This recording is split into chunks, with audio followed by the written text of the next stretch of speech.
This is If My People Bible reading, um, part 49, and we are in chapter 31 of the book of Genesis. So we just mentioned that in the part 48 that Jacob, Israel, ended up with 12, and he's getting ready to leave permanently the area where his uncle Laban, and he's going to take the four with him, and he makes a promise with Laban that he will not marry anyone else, have no more other daughters, and Laban's a bit greedy, and he's wanting anything. If something should happen to Jacob, he'll get it all back. He knows that. He knows that difficult times are could be around him because he knows of the situation with Esau, and he knows the hatred, and so he doesn't see a good future for his daughters, and he's trying to protect them at the same time, really protecting himself. It's all about Laban. Um, and as you read through chapters 31 and 32, you'll find that even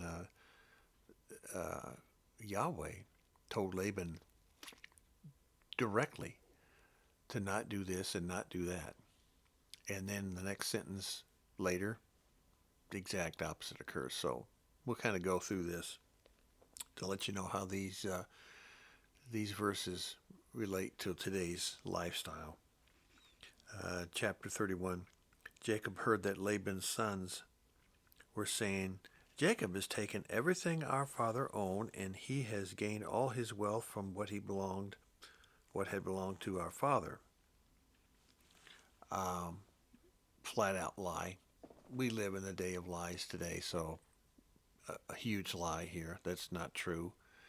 Um, all the cattle and all the lambs and all the sheep and all the rams um, of a certain color, a certain type that are usually rare, where the deal was cut,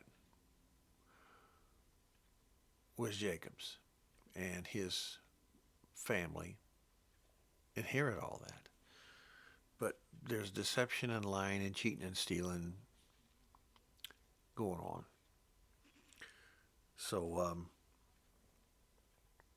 when Rachel is getting ready to leave, she does something here, and so we jump up to verse 19. When Laban had gone to shear his sheep, so in other words, Rachel knew what was going on. Time is a good time to do something. Rachel stole her father's household Elohims. Now these are those little, like this, small, this big, couple inches to 4 or 5 inches tall. And you set them on your hearth at night, and you light a fire, and you say a prayer to these fake gods. By the way, our founding father, George Washington's parents, did the same thing. Some of the same thing was going on. So this just didn't end in those days. That kind of stuff and nonsense. And we still have a number of Christian organizations today. We'll just leave the word organization, businesses, leave it at that, who give you little plastic figures that you can stick on your dash of your car with double-sided tape, so they sit there and they just wobble and they don't fall down. Weebles. And you can pray to these plastic things to keep you safe when you drive down the highway.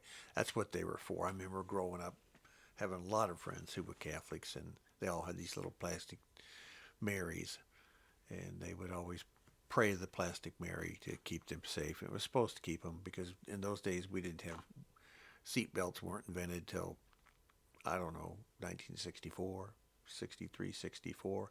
You could get them as an option, but it wasn't a law. So you could get a seat belt and seat belt yourself in. But you had to pay extra for it, just like in those days, the Sears air conditioners, these great big units that you put underneath your dash so you didn't have any feet for your legs. And if you got in an automobile accident, your legs were crushed in these Sears air conditioners, and the whole front dash was made of steel, rolled steel. So you smashed your head into that, and the steering wheel was huge. It was a great big steering wheel, and a lot of times it didn't have power steering, so the men had to drive and the women had difficulty steering a car, but they had little plastic Marys there to pray to. Um, anyway, she stole that, and she picked up some of the same bad habits that, as we mentioned before, that Abraham was told by God, Yahweh, leave these people behind. And going back and going back and going back like they've done here in the last 4, 5, 10 chapters of Genesis, it doesn't turn out very well. It's difficulty. And even messing with Esau, same thing.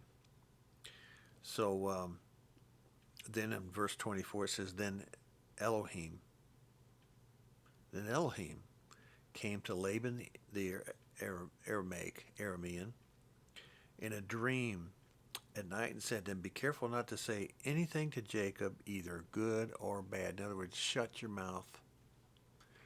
Don't say anything good. Don't butter it up. And what did Laban do? The exact opposite. He says all kinds of things that were negative, and then he butters it up with something good at the end, and then he plays this game back and forth, and then he makes all these accusations, and he's really laying out everything about his behavior that says it's all about him. It's all about Laban. So with Jacob taking the entire family and everything that he had locked, stock, and barrel, it's smart that he gets out of there. And he ends up going south all the way to Succoth, by the way. That's, I think, about 12 miles south and east of Ramses in Egypt. And he camps out there. He pitches tents for his animals. Now, Yeshua, and then during the Exodus, which is we haven't got to yet when we get to Exodus, they stayed in Succoth, and they stayed the night after. That was the first place they stayed the evening after they left, after the Pharaoh told them to get out. And they were going to Israel. It took them 40 years to get there, but the first place they stayed was Succoth. Happened to be the same place. And the directions for Moses and all the people were to build something with no roof on it, and kind of four pillars on the side, and the plants to give it a little bit of shade, and they are to stay in that. But you'll notice here it's about animals. It says that to build a place in Succoth for animals. Kind of interesting that Yeshua, when he comes, he's very frank and honest, and sometimes we just have to take his honesty the way it is, because he is Yeshua. And he says, my people are like sheep, animals, and they're dumb like sheep. And Paul says the sheep like to stay on the milk, and they're not supposed to. They're supposed to go to the meat of the word. And only a remnant will get the meat of the word. The rest of them will stay sheep until Yeshua returns and changes everybody's heart, which tells you that only a remnant, 144,000 some odd, will be the shepherds. And the rest, when we're in Revelation later on, you'll see that it goes from 24 elders and thrones and a number of people, 144,000, those who will be beheaded, those who came back to life to rule and reign for a millennium. And then it mentions in a couple verses later, or a chapter later, it mentions there's a sea of people who hear and obey. That's the sheep. So yeah, Christians, you will not be ruling and reigning during the millennium. Those that hear and obey and are shepherds now will be. Are you ruling and reigning? Or are you listening to a pulpit pastor every Sunday and just trying to stay awake for 50 minutes before it's time to go eat chicken somewhere? Just listen to what I'm saying. I'm just trying to be, somebody needs to tell you the truth. Goodness. Um, Through this, Jacob calls his brother Esau master. Most Bible use the word Lord and even capitalize it. No, that's another thing that we need to tell you now. Why did we write our own Bible and correct it? Because the word Lord wasn't invented till the 15th century. That's why, until the King James Bible came out. And they got the King James from going through the Latin Vulgate and the Bishop's Bible and so forth. I don't know if you're aware of that, but like 20 years before the King James, the Bishop Bible was out, and that's where a lot of the detail came from for the King James. Now, these days, then there's the English King James, which I grew up on. Then there's the New King James, which is now out there. So there's three or four different versions of King James. It's not a bad Bible, but it's full of the word Lord. That's true when the King James was printed, but it wasn't true at all in those days. The disciples did not call Jesus Lord. They called him Master. And then when they realized that he is the Son of God, they called him the Son of Yahweh, the Son of Elohim. Okay. We're at 11:27. I got about 3 or 4 minutes here. While Jacob was going back and he's leaving the area, he met Yeshua in chapter 32, verse, we'll read it 23.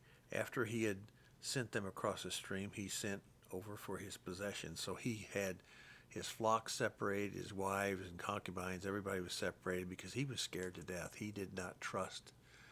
The father told him to trust him and didn't. He just didn't. He was scared to death. So Jacob was left alone, and a man wrestled with him till daybreak. When the man saw that he could not overpower him, he touched the socket of Jacob's hip, so that his hip was wrenched as he wrestled with the man. In our Bible, we capitalize the word man because that's where the Yeshua is called man. He's called a lot of names, but that's where he's called man in this one and only part of the Bible right here. And the man asked him, "What is your name?" And Yaakov, or Jacob, he answered. Then the man said, "Your name will no longer be Yaakov, but Israel, because you have struggled with Elohim and with men and have overcome." Yaakov said, "Please tell me your name." But he replied, "Why do you ask my name?" Later on in the New Covenant, Yeshua says to others, "So what's it with you? What's that important to you?" Yeshua was all about the blessing. He was all about grace and mercy. He wasn't even about himself. He was about his Father's business. He went around about his Father's business for the entire time. He never broke one of his Father's Torah commandments, not one. And when he left us with 1050. I was just going to quickly show you this one part. Throughout the Bible, what we've done here is, let's see, can you see that? How some of the words, let's see, there you go. Some of the words are in bold. That's throughout the Bible. When you're in the New Covenant, we show you the 1050 commands. The one that you were looking at just now, it says, "When you enter a town and are welcomed, eat what is set before you, heal the sick who are there, and tell them, the kingdom of Yahweh is near you. But when you enter a town and are not welcome, go into its streets and say, even the dust of your town that sticks to our feet, we wipe off against you. Yet be sure of this, the kingdom of Yahweh is near." So he's telling you what to say and do. That is a Torah command, plain and simple. Get back with you next time. We love you.